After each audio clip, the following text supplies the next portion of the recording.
Someone once put a shark's tooth inside a human mouth, not as a joke, as an experiment in tooth decay. Shark teeth aren't built from the same material yours are. Yours are hydroxyapatite. A shark's are fluorapatite, fluoride built directly into the mineral permanently, the thing your toothpaste spends its whole life trying to imitate.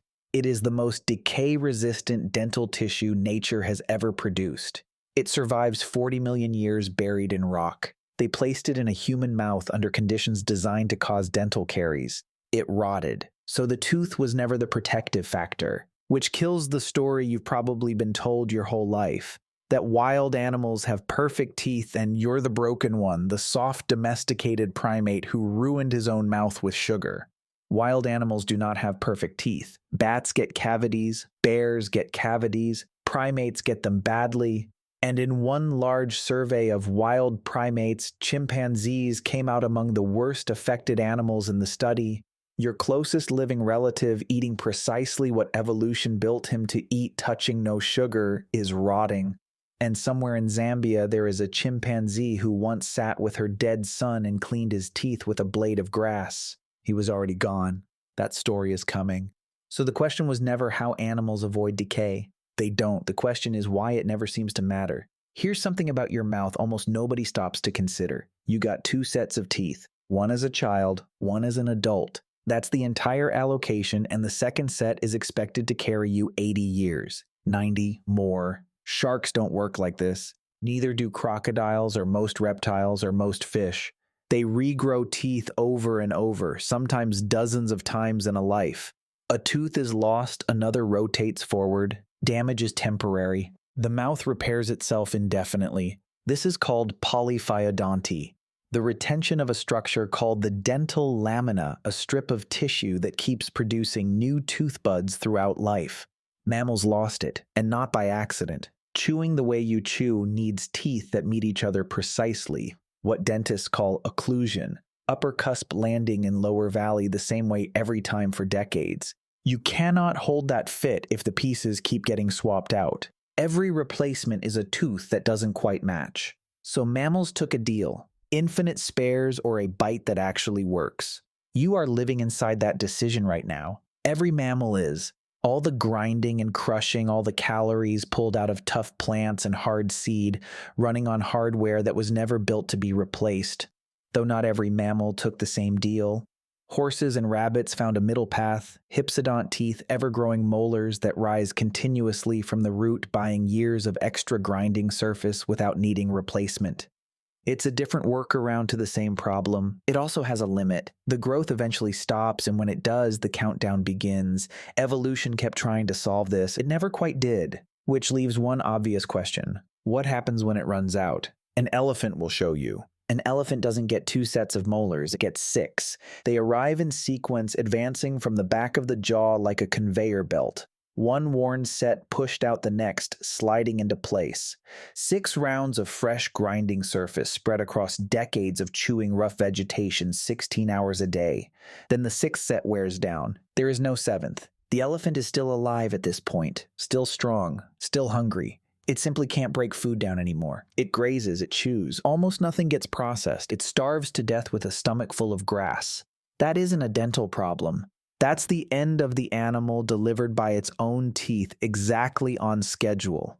And that's the answer you came here for. A wild animal's teeth aren't built to last forever. They're built to last exactly as long as the animal does. The wolf's teeth wear out around the time the wolf does. The deer's teeth fail around the time the deer fails. The elephant's molars are a 60-year countdown inside an animal that lives about 60 years. Decay is happening in every one of those mouths. It just never gets the time it needs to finish because something else finishes first. Wild animals don't need to brush their teeth because they don't outlive their teeth. You do. You didn't get worse teeth than a chimpanzee. You got a longer life bolted onto identical 2-set mammalian equipment, and now you're running a body decades past the point where its dental hardware was scheduled to stop mattering. Every morning at that sink, you're not performing hygiene, you're filing an extension request. Which makes the next question worse, not better. If your teeth are on a countdown that's already expired, what exactly is eating them while you wait? There's a bacterium in your mouth called Streptococcus mutans. It's the primary driver of tooth decay, and it doesn't work alone. It lives inside a biofilm, what you probably call dental plaque, a structured community of hundreds of species clinging to your enamel surface and feeding on what you eat.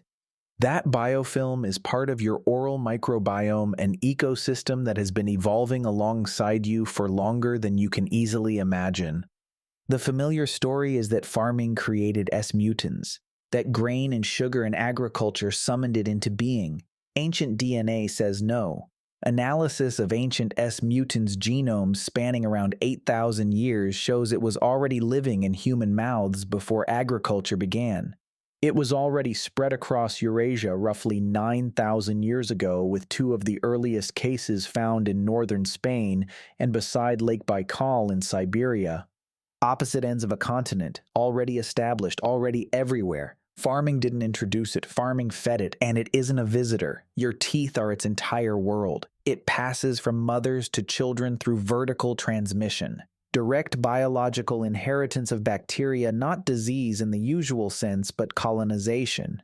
Related strains live on the teeth of other mammals, which suggests these bacteria have been tracking their hosts for tens of millions of years. You didn't catch this, you inherited it, almost certainly from your mother who inherited it from hers, back along a chain that was already ancient when primates were new. A few animals seem to have worked some of this out. On Great Nicobar Island, long-tailed macaques floss, not metaphorically, bird feathers, coconut fiber, blades of grass, scavenged nylon thread. They're the third macaque species recorded doing it, and before they use the nylon, they tear it apart to make it work better. The monkey modifies the tool first. That's not instinct. That's planning. Chimpanzees go further. They've been documented cleaning and even extracting teeth, their own and each other's. Almost nothing else in the animal kingdom does this. And then there's Noel. Noel was a chimpanzee at a sanctuary in Zambia. She had adopted a 9-year-old male named Thomas.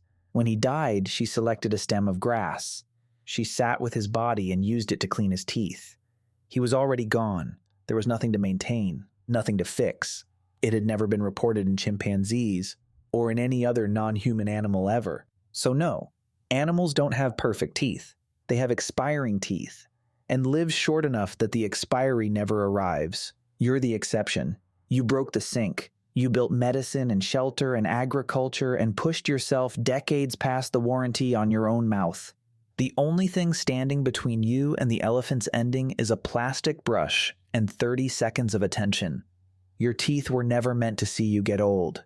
They just have to now.